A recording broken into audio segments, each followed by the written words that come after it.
Assalamualaikum warahmatullahi wabarakatuh. Kali ini saya akan mempresentasikan praktikum basis data modul kedua. Nama saya Lili Murdia, NIM akhir 011 dari kelas TIF 3E. Untuk studi kasus modul 2, sebuah universitas memiliki beberapa fakultas dan beberapa fakultas mempunyai banyak jurusan. Dan setiap jurusan terdiri dari setidaknya 2 program studi. Setiap program studi memiliki banyak mahasiswa dan dosen. Untuk mahasiswa mempunyai atribut name, first name, last name, alamat, RT, RW, kelurahan, kode pos, agama, jenis kelamin. Kemudian diminta mempertimbangkan agama, jenis kelamin, kelurahan adalah entiti. Dalam hal ini, kelurahan merupakan bagian dari kecamatan, kecamatan bagian dari kabupaten, dan kabupaten bagian dari provinsi. Kemudian kita langsung saja ke poin A untuk menuliskan entiti yang diperlukan dalam studi kasus di atas, yaitu saya menggunakan entiti dari praktikum modul pertama, yaitu ada universitas, fakultas, jurusan, dan program studi. Kemudian terdapat juga dosen dan mahasiswa. Kemudian ada agama, jenis kelamin, kelurahan, kecamatan, kabupaten, dan provinsi. Untuk atribut pada masing-masing entitinya ada di entiti universitas, ada atribut ID universitas sebagai primary key, kemudian nama univ, telepon univ, dan email univ. Untuk entiti fakultas ada ID fakultas sebagai primary key, kemudian ID univ sebagai foreign key yang berhubungan dengan entiti univ, kemudian nama fakultas, telepon fakultas, dan email fakultas. Untuk entiti jurusan ada ID jurusan sebagai primary key dan ID fakultas sebagai foreign key yang menghubungkan dengan entiti fakultas. Kemudian ada nama jurusan, telepon jurusan, dan email jurusan. Untuk entiti program studi memiliki atribut ID prodi sebagai primary key dan ada ID jurusan sebagai foreign key yang berhubungan dengan entiti jurusan. Kemudian nama prodi, telepon prodi, dan email prodi. Untuk entiti dosen memiliki atribut nomor induk pengajar atau NIP sebagai primary key dan ID prodi sebagai foreign key berhubungan dengan prodi. Kemudian nama dosen. Untuk entiti mahasiswa terdapat name sebagai primary key dari entiti mahasiswa, kemudian ID prodi, ID agama, ID jenis kelamin, dan ID kelurahan sebagai foreign key yang berhubungan dengan entiti lain. Kemudian ada first name, last name, alamat, RT, dan RW.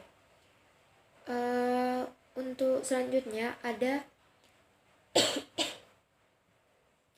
entiti agama dengan ID agama sebagai primary key, kemudian nama agama. Entiti jenis kelamin dengan ID jenis kelamin sebagai primary key dan nama jenis kelamin. Untuk kelurahan ada ID kel sebagai primary key, ID kec sebagai foreign key, dan nama kel. Kemudian kecamatan ada ID kec sebagai primary key, ID kap sebagai foreign key, nama kec, dan kode pos. Kemudian di kabupaten ada ID kap sebagai primary key, ID prop sebagai foreign key, dan nama kap. Untuk entiti provinsi memiliki atribut ID prop sebagai primary key dan nama prop. Untuk relationship antar entitinya, universitas has fakultas, fakultas mempunyai jurusan, jurusan memiliki prodi, prodi diajar oleh dosen, prodi memuat mahasiswa, jenis kelamin dipunyai dosen, agama dianut mahasiswa, kelurahan berisi mahasiswa, kecamatan ada di kelurahan, kecamatan ada kelurahan, kabupaten punya kecamatan, provinsi terdapat kabupaten. Kemudian relasi antar entitinya ada has untuk universitas ke fakultas, yaitu one to many. Jadi one universitas has many fakultas. One fakultas mempunyai many jurusan. One jurusan memiliki many prodi. One prodi diajar many dosen. One prodi memuat many mahasiswa. One jenis kelamin dipunyai many mahasiswa. One agama dianut many mahasiswa. One kelurahan berisi many mahasiswa. One kecamatan ada many kelurahan. One kabupaten punya many kecamatan. One provinsi terdapat many kabupaten. Kemudian kita jadikan CDM atau Conceptual Data Model menggunakan Power Designer. Yang pertama, kita harus menginstal Power Designer-nya terlebih dahulu, kemudian masuk ke New Model. Nah, di sini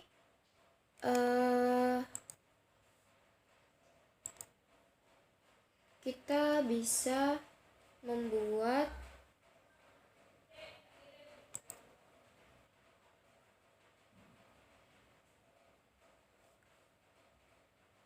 di kategori, kemudian masuk ke information.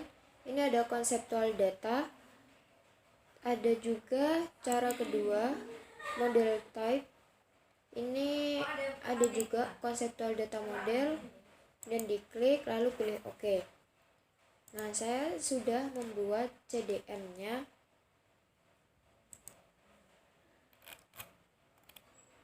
Yang hasilnya seperti ini.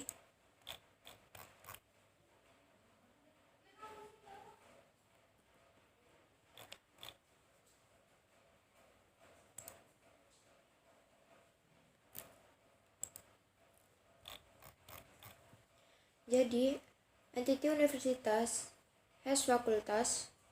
Fakultas mempunyai jurusan. Jurusan memiliki prodi. Kemudian prodi diajar banyak dosen. Kemudian prodi memuat banyak mahasiswa. Dan mahasiswa agama itu dianut oleh mahasiswa. Jenis kelamin dipunyai juga oleh mahasiswa. Kemudian provinsi terdapat kabupaten. Di kabupaten ada kecamatan. Di kecamatan punya kelurahan, dan kelurahan itu berisi mahasiswa. Kemudian di sini juga sudah terdapat untuk simbol pagar. Ini adalah primary key. Kemudian di sini ada tipe data dan panjang datanya, dan serta nama atribut. Kemudian kita diminta untuk membuat physical data model. Untuk membuat physical data model, dari CDM ini kita ke tools. Kemudian kita pilih generate physical data model. Nah, kemudian di sini kita pilih generate new physical data model. Kemudian kita beri nama di sini untuk nama filenya sendiri. Kemudian nanti kita pilih OK. Nah, kemudian saya sudah membuat untuk PDM-nya. Hasilnya seperti ini. Jadi di dalam PDM itu dari CDM diubah menjadi PDM akan ditambahkan atribut foreign key-nya. Jadi otomatis tersambung dengan foreign key dari entity yang dituju. Kemudian kita diminta untuk transformasikan CDM menjadi struktur tabel MySQL. Yang pertama, kita harus membuat tabel MySQL-nya terlebih dahulu. Yang pertama, kita buat database-nya, modul 2. Kita tidak perlu membuat tabel MySQL-nya, hanya perlu membuat database. Kemudian setelah database-nya berhasil dibuat, kita harus mengkonekkan dari Power Designer dengan PHP MyAdmin atau MySQL-nya sendiri. berikut caranya saya sertakan untuk konektor dari MySQL ke Power Designer. Kemudian jika kita ingin mentransformasikan CDM-nya, kita pilih lagi yang CDM.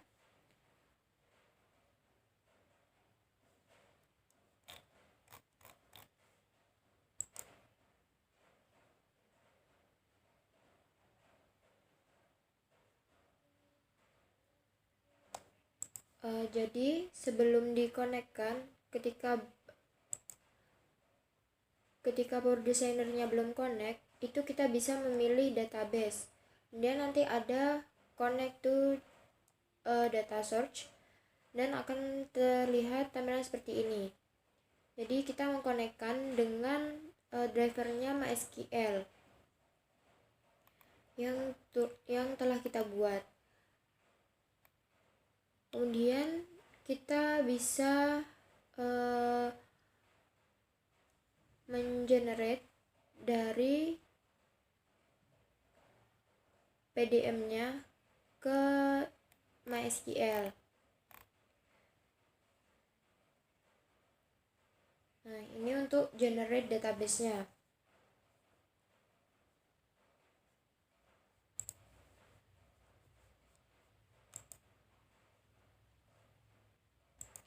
Nah, di sini ada generate database. Nah, ini kita bisa memberi nama terserah. Kemudian ini direktori penyimpanan. Kemudian ini sebelumnya script generation, jadi diubah ke direct generation. Kemudian dipilih drivernya yang kita gunakan. Kemudian diklik OK. Lalu akan muncul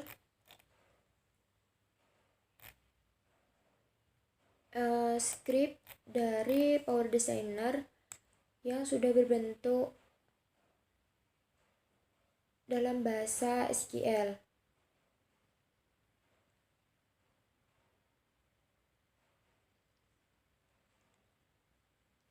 Jadi tampilannya akan seperti ini. Kemudian kita bisa pilih run. Ketika kita run akan muncul message box seperti ini. Kemudian kita klik ignore all. Nah, setelah ignore all ini telah selesai, di sini ketika dipilih ignore all kan di sini akan memproses terlebih dahulu. Ketika selesai dan sudah complete atau successful, kemudian kita balik ke phpMyAdmin. Kita cek yang di modul 2 itu apakah sudah masuk semua datanya atau belum.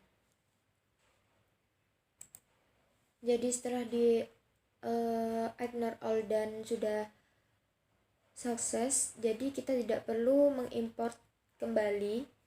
Jadi sudah otomatis masuk ke database modul 2 karena sudah diarahkan ke database modul 2 di generate-nya. Kemudian di sini juga sudah terhubung setiap tabelnya. Jadi setiap entity-nya sudah langsung terhubung karena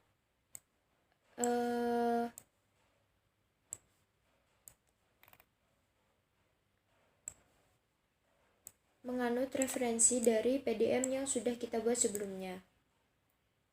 Mungkin cukup sekian yang dapat saya sampaikan. Kurang lebihnya saya mohon maaf. Wassalamualaikum warahmatullahi wabarakatuh.